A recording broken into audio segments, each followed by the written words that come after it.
Yes, Jenica? Ano, handa ako sa bashing.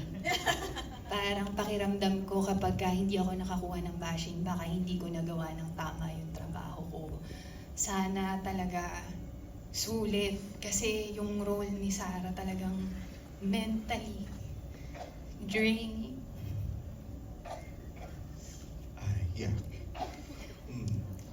Sobrang gusto na namin Mentally draining talaga siya. Ang hirap kapag ilalagay mo yung sarili mo sa posisyon na kailangan mo ng lalaki para mabuhay. Na parang trinabaho mo na hindi maging ganun. Trinabaho mo yung lakas mo na kaya kong tumayo mag-isa, tapos ibabalik mo yung karakter mo sa isang babae na hindi kayang tumayo sa sarili niyang paa kung wala yung nobyo niya. Ang hirap. Yung feeling kong taon kong pinaghirapan na pagtagumpayan dahil sa isang proyekto, kakalimutan mo na lang ulit para magawa mo ng wasto.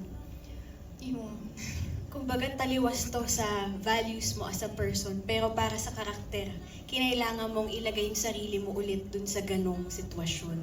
So, grabe yung sakripisyo na yun, no? Na ginagawa ng actors natin sa Saving Grace. So, we can see na hindi lang to basta-bastang project talaga, napakalalim din ng pinagdaraanan ng ating mga actors. And congratulations dahil napaka-effective, at sobrang believable talaga pag pinapanood namin kayo. Okay, thank you for your sacrifices. Yes, hindi madali yung ginagawa ninyo. And tabi nang nagtatanong, Sam, ano ang mga pinaghuhugutan mo ng inspirasyon para maisabuhay ang karakter mo sa Saving Grace? O, di ba sa'yo talaga napunta yung malalim na Tagalog sa, let me translate. Saan yung hugot ko para sa character ko? Where do you draw inspiration from to bring life to your character? No one specific actually eh. And salamat sa mga press na nandito and sana nag-enjoy kayo. And para alam nyo, sa second episode, dun kami lalabas ni Ate Shawi, ako, and Elise. But yung hugot ko para sa character ko, actually wala namang tao. I mean, there's no one that I'm grabbing my inspiration from. I actually, sa mga directors namin actually, yung si Direk FM, si Direk Dolly, Hindi ba bitter ka dito? Ex-lover. And kahit pa paano na nakaka-relate ako sa character ko. Yung moral compass niya, there's other things na hindi ko pwedeng sabihin kasi magsaspoil yung kwento about the past. But there's a lot of characteristics kay Julius at ako that I can actually relate to. So kahit pa paano, I'm able to use myself in a way to relate to the character. So, bawal pa po sabihin kung ano yung character niya, no? Basta episode 2. I feel like yung mga gusto kong sabihin, may spoilers eh, so... Tagalog kasi yung tanong na. Grabe naman. Talubhasa na ako. Hindi, bumulong na si Miss Danica. May surprise kasi ng mga connections. Hindi pa talaga, para lang sa maganda yung experience natin. Para sa atin din to, di ba? It's for our own good. Para maganda ang ating viewing experience, huwag nating spoil. Tama naman. Okay, for Julia, gaano ka-importante sa'yo ang project na ito? At ano so far ang naging impact ng character mo sa'yo? Gaya nga po na sinasabi ko before, sobrang importante sa akin ang project na to. Not because bumalik sa work, but because special to dahil kay Sir Deo.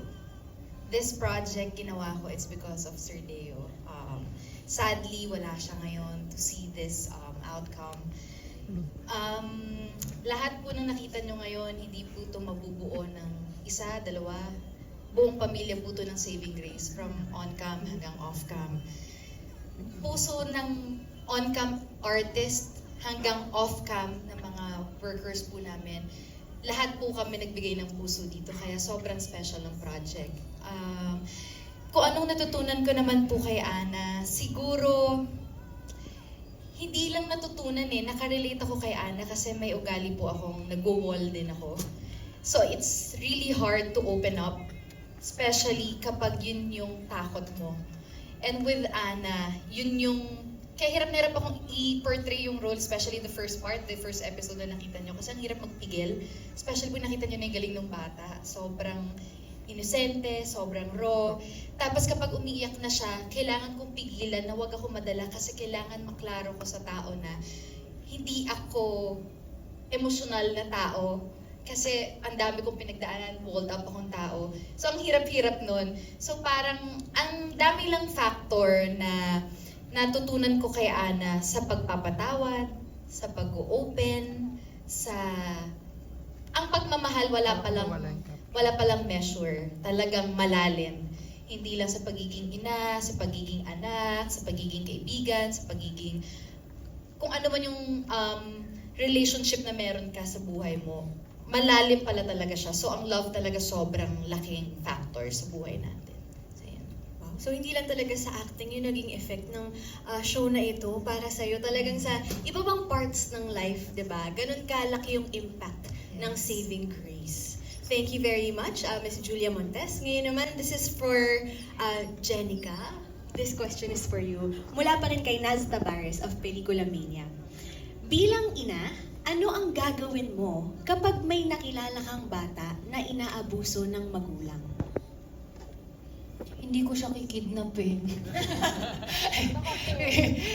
Hindi ko siya. Sobrang, sorry, nare-relate ko kasi yung nangyari kay Ana.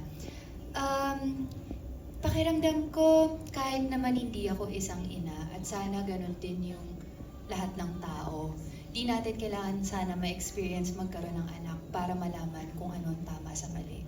Para magkaroon ng lakas ng loob na lumapit sa mga taong mas may alam kung ano ba at paano solusyonan ng mga bagay. Kasi iba din kasi yung child abuse. Kumbaga sa ibang bansa, may makita ka lang na batang nagtitinda, child abuse na yun. Pero dito sa Pilipinas, we see it everywhere. And minsan kahit kausapin natin sa kanila, parang na-ingrain na rin na normal na lang yung ginagawa nila. So, syempre dyan, kasama dyan yung prayers, pero syempre, kilos-kilos din. Huwag tayo magtatakip ng tenga, hindi tayo wala naman akong connection dyan eh. Lalo na kung first hand mong na-experience at nakikita. So ikaw, you're someone na who would do something, talagang magte-take action kapag may nakita kang bata na inaabuso. Yes, take action talaga. Kasi ang salita ng naaawa ko, sana maligtas ko siya. Salita lang naman yun hanggat hindi mo ginagawa ng paraan. Napakalayo dun sa character mong kinaiinisan namin kanina pa. Oo, sundutin ko na rin, Jenica, kasi nga ang daming talagang, kayo ni Christian, talagang inis na inis daw, ganon. So, of course, this is a mark na sobrang effective ninyo dun sa roles ninyo. Gusto niyo bang mag-react din dun sa mga sinabi nila sa inyo? Thank you. Sorry po. I guess hindi ko maililipat yung karakter if not because of our directors, Direct FM and Direct Dolly and si Danix na talagang nagbigay ng oras para sagutin lahat ng mga tanong sa isip ko kasi nung una ko tong ginagawa, para akong sabog. Hindi ko alam kung paano ilalapat yung mga paa ko dun sa shoes ng character. But sa patience nila, umokay naman, awa ni God. Thank you. Salamat. Thank you po. Mas pagrabi pa po ito ng pagrabi. Sana wag niyo akong pukpukin ng payong sa labas. So wala pa tong napapanood namin, wala pa yon. Abangan nyo pa. Wala, may itataas pa yung sungay ko dito. Ah!